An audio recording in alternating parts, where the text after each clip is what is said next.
Merci beaucoup et bonne soirée à tous. C'est un plaisir d'être ici et je veux vraiment remercier et féliciter Shmuel Trigano pour cette initiative qui est vraiment la bienvenue. Merci pour votre introduction. Alors, moi effectivement, comme vous le savez, je parle généralement plutôt de sujets de géopolitique, mais nous sommes un peuple particulier et donc on ne peut pas séparer la géopolitique de l'identité et de l'histoire du peuple juif. Et c'est de cela dont je veux parler ce soir. L'étoile et le sceptre, comme vous l'avez dit, c'est le titre de mon nouveau livre, qui en réalité n'existe toujours pas en français, puisqu'il a été écrit en anglais. Il y a une traduction prévue en français et en hébreu. Un titre, comme vous l'avez dit, c'est un livre sur l'histoire diplomatique d'Israël, mais contrairement à la plupart des livres qui traitent de la diplomatie israélienne, ce livre couvre plus de 3000 ans d'histoire. Donc, c'est un livre assez épais, parce que, évidemment, l'histoire du peuple juif, et c'est un des messages centraux du livre, ne commence pas, évidemment, en 1948, mais un petit peu avant. Alors, pourquoi l'étoile et le sceptre ? C'est un titre qui est inspiré du chapitre 14, verset 17 du livre des Nombres, Bamidbar, en hébreu. Je cite, « Une étoile surgira de Yaakov et un sceptre d'Israël. Darar kochav mi Yaakov vekam shevet mi Israël. » Alors, comment comprendre ce verset alors que Yaakov et Israël sont les deux noms du même patriarche? Alors, la réponse à cette question semble se trouver dans l'énigme du changement du nom de Yaakov. Après sa lutte nocturne avec l'homme ou l'ange non identifié, Yaakov reçoit le nom Israël. Et avant d'affronter son frère Esav, Yaakov est contraint à la lutte physique avec ce personnage mystérieux. Yaakov se bat, résiste et finit par vaincre son adversaire. Et c'est alors que son adversaire lui donne un nom nouveau, Israël, qui peut être traduit par lutteur de Dieu. Or, en dépit de ce changement de nom, le texte biblique continue d'utiliser alternativement les noms Yaakov et Israël. Parfois, le texte utilise les deux noms dans le même verset. Par exemple, lorsque Yaakov, Israël, est sur son lit de mort, il est écrit dans le 2e verset du 48e chapitre de la Genèse, Bereshit, « Il fut dit à Yaakov, ton fils Yosef est arrivé, et Israël reprit des forces et s'assit sur son lit. Vayagad Yaakov ve'amar ine bincha Yosef ba elecha ve'itchazek Israël ve'ishev ala mita. » Dans le même verset. Qu'est-ce que ça veut dire? Donc la question se pose. Si Yaakov a changé de nom et si son nouveau nom est Israël, pourquoi le texte continue d'utiliser les deux noms, parfois dans le même verset? Alors la question est d'autant plus pertinente qu'il n'y a pas d'autres exemples dans la Torah d'un nom qui aurait été changé sans vraiment l'avoir été. Lorsque Abraham devient Abraham, c'est définitif. Et même chose lorsque Sarai devient Sarah. Après le changement de nom du patriarche et de la matriarche, le texte n'utilise que leur nouveau nom et on n'entend plus parler ni d'Abraham ni de Sarai. Et je crois que pour comprendre ce paradoxe et pour comprendre où je veux en venir, il faut revenir à l'identité même et à la nature de Yaakov. Rivka donne naissance à deux jumeaux. Et chacun de ces deux jumeaux n'est que la moitié de ce qu'il faudrait être pour transmettre l'héritage spirituel d'Abraham et d'Israël. Esav, c'est la force physique sans l'esprit. Yaakov, c'est l'esprit sans la force physique. Or, pour défendre et répandre le monothéisme dans le monde réel, il faut les deux. Car le monde réel est violent et cruel. La force physique d'Esav ne sert à rien et peut même être dangereuse est dévastatrice parce qu'elle n'est pas porteuse d'une éthique. Et l'éthique de Yaakov est menacée d'extinction parce qu'elle n'est pas appuyée par la force physique. Et l'aveuglement d'Yitzhak face au danger que représente Esav n'est pas seulement un aveuglement physique. Rivka, elle, voit ce qu'Yitzhak ne voit pas. Mais elle n'est pas pour autant inconsciente du fait que Yaakov n'est pas apte à remplir sa mission historique. C'est un suiveur, ce qui est la signification de son nom, un homme qui vit à l'intérieur de sa tente, nous dit le texte, un intellectuel, comme on dirait en français. C'est pourquoi Rivka le force à sortir de sa tente, à prendre l'aînesse d'Esav par la duperie. Elle l'envoie chez son frère Lavan pour travailler chez un patron qui est abusif et malhonnête. Avec le temps et l'épreuve, Yaakov se durcit et s'affirme. Cela lui prend 20 ans et d'humiliation pour qu'il finisse par affronter Lavan et partir.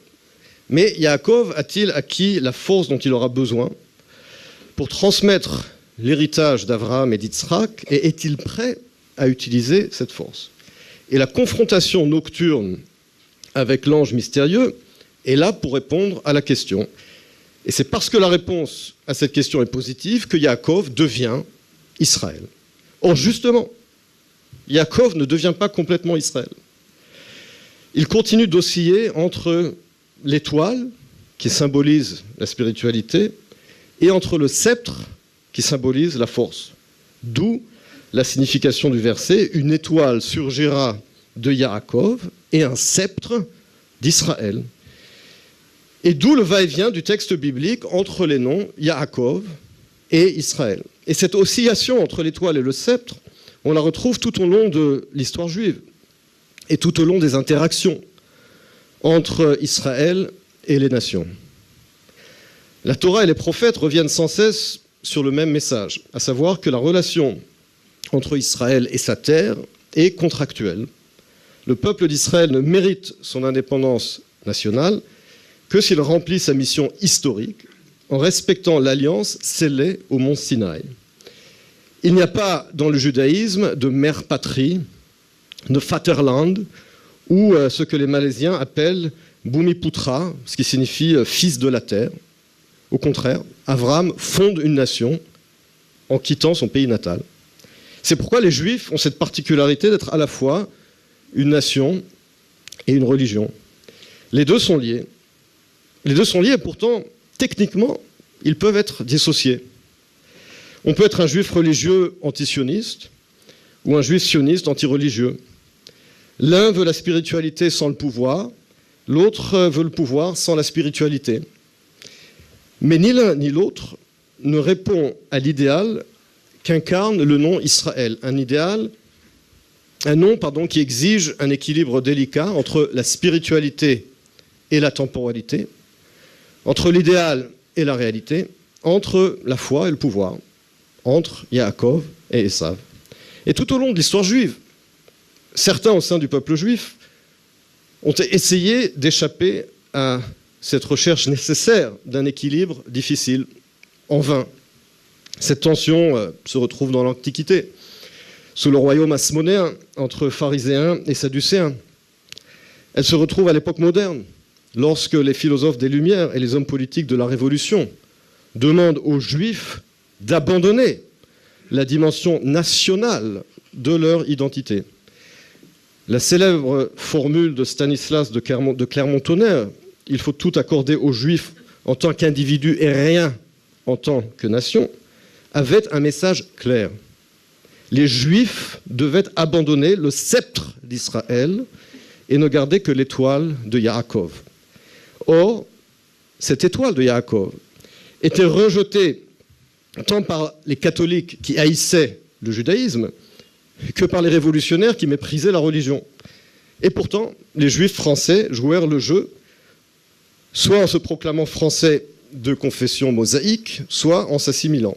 En Russie, les pogroms eurent un effet inverse.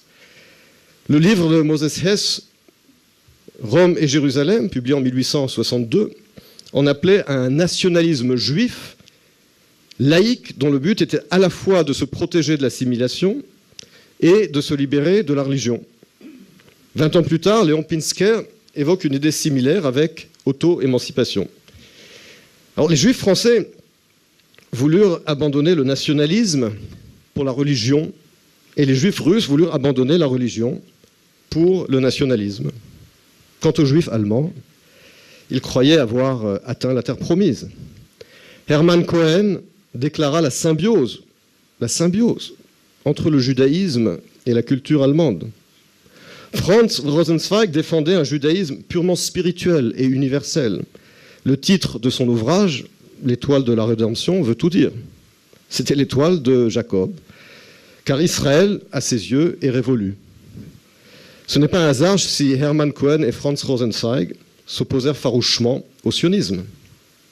Car le sionisme, c'est précisément la tentative de retrouver l'équilibre entre la spiritualité et le pouvoir, entre l'étoile et le sceptre.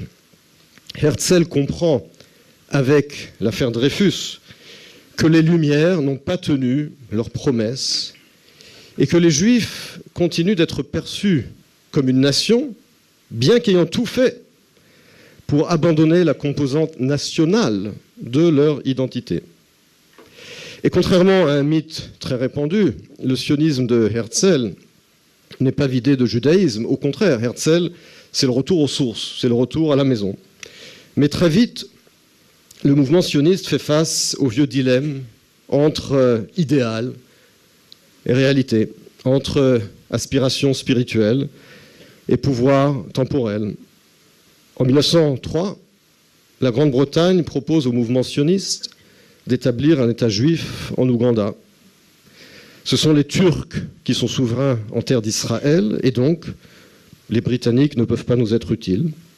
En revanche, les pogroms font rage en Russie et la solution étatique devient urgente.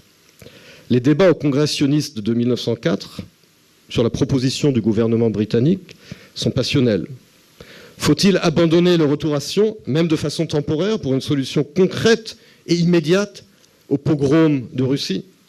Ou bien faut-il repousser le pouvoir physique immédiat et rester fidèle au rêve millénaire? La question se pose de nouveau dans les années 30. Lorsque le conflit entre juifs et arabes s'intensifie, et lorsque les Britanniques commencent à limiter l'immigration juive. En 1937, la commission Peel propose de partager le mandat britannique entre un État arabe et un État juif. Le territoire de l'État juif est minuscule. Il n'inclut que la Galilée, avec une bande territoriale étroite qui s'arrête à Tel Aviv, et Jérusalem reste aux mains des Britanniques. De nouveau, le même dilemme. Ce n'est certes pas l'Ouganda, mais ça n'est pas non plus le retour à Sion. Mais c'est 4 ans après l'accession des nazis au pouvoir en Allemagne, et un État juif souverain est urgent. Les débats sont houleux, mais Ben Gurion finit par trancher à contre-cœur en faveur de la partition. Les débats au sein du Yishuv sont révélateurs de la tension entre l'étoile et le sceptre. Il y a des extrêmes des deux côtés. Il y a les universitaires idéalistes du mouvement Ichoud, tels que Martin Buber et Yehuda Magnes, qui s'opposent à l'établissement d'un État juif parce que, d'après eux, le pouvoir corrompt. Et il ne faut pas porter atteinte à la pureté spirituelle du judaïsme. Et d'après eux, juifs et arabes vivront en harmonie dans un État binational. Les juifs sont porteurs d'un message spirituel qui ne doit absolument pas être perverti par le maniement des armes. C'est l'étoile de Jacob. À l'autre extrême, il y a les ultranationalistes du Lehi, pour qui la souveraineté étatique est une fin en soi. Israël Eldad traduit Nietzsche en hébreu. Et Avraham Stern approche l'ambassadeur d'Allemagne à Beyrouth en 1940 pour proposer une alliance entre le Yishuv et l'Allemagne nazie contre la Grande-Bretagne. C'est le pouvoir comme fin en soi, aveugle, c'est la tentation des saves. Et entre les deux extrêmes, il y a des hommes d'État qui cherchent à rétablir l'équilibre entre l'étoile et le sceptre.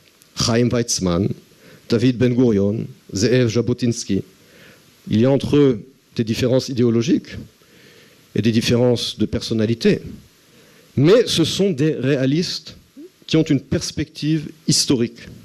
Ils savent qu'il faut rétablir cet équilibre perdu entre la spiritualité et la matérialité, entre idéalisme et réalisme.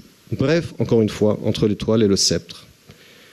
Bien sûr, Ben Gurion sera critiqué avec virulence par les professeurs de l'université hébraïque, qui l'accusent de sacrifier la morale juive pour le pouvoir étatique, mais également critiqué par les nationalistes extrémistes qui affirment que la nation doit et peut imposer, sans compromis, sa volonté à la réalité. Les deux extrêmes ont tort, comme ils ont eu toujours tort pendant plus de 3 millénaires d'histoire juive.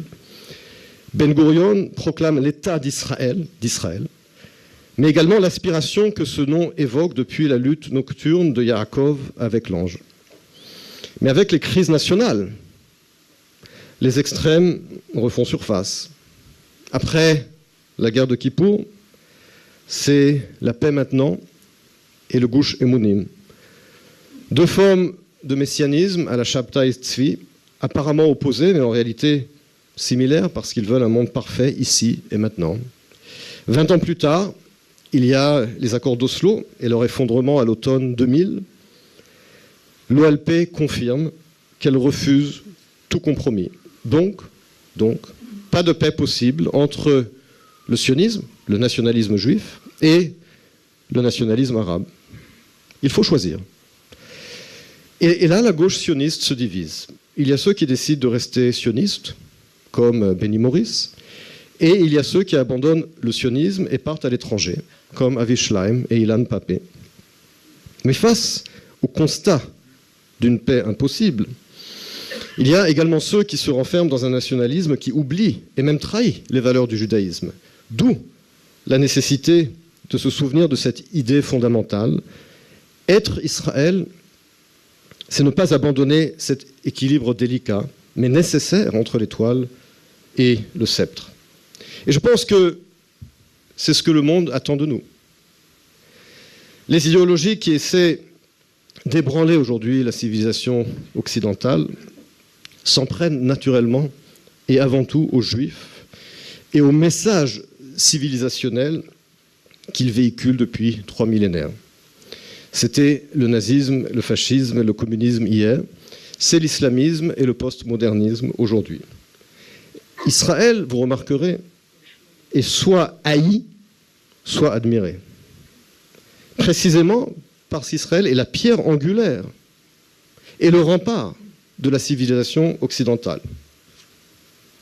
C'est pourquoi je crois que nous avons le devoir historique et moral d'être fidèles à notre éthique 3 fois millénaire, à laquelle la civilisation occidentale doit tant.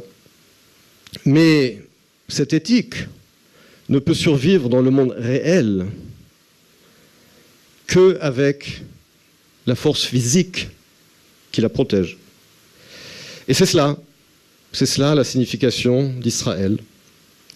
Équilibrer et synthétiser la spiritualité de Jacob et la matérialité d'Esav. Autrement dit, c'est réaliser la prophétie de Bilam, à savoir une étoile surgira de Yaakov et un sceptre d'Israël. Je vous remercie.